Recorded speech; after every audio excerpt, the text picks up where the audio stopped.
Untuk mengurai kemacetan arus mudik lebaran pada H-7, Dinas Perhubungan Kabupaten Bogor menerjunkan tim unit reaksi cepat atau URC Mandala.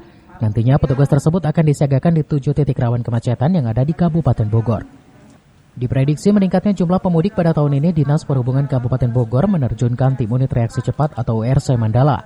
Dengan keahlian yang dimilikinya, nantinya tim URC akan disiagakan di 7 titik rawan kemacetan yang ada di Kabupaten Bogor.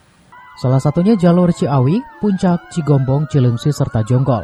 Dengan adanya tim unit reaksi cepat ini diharapkan dapat memberikan kenyamanan bagi para pemudik dan jalur mudik dapat berjalan lancar.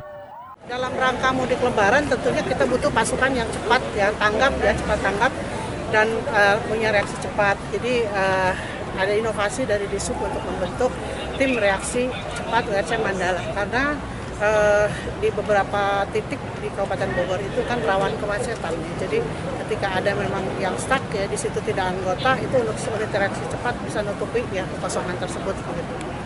Saya kira ini sebuah inovasi yang cukup bagus ya di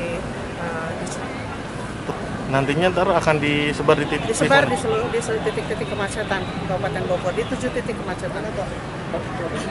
Berarti mulai kapan nih Bu dia mulai beroperasi? Mulai hari ini, tanggal 25. Dan ini juga mereka juga tentu berkoordinasi juga dengan petugas yang ada di lapangan, termasuk petugas kepolisian, Polantas, karena ini perlu ya sinergi ya antar petugas. Dari Cibinong, Kabupaten Bogor, Edi Junaidi melaporkan.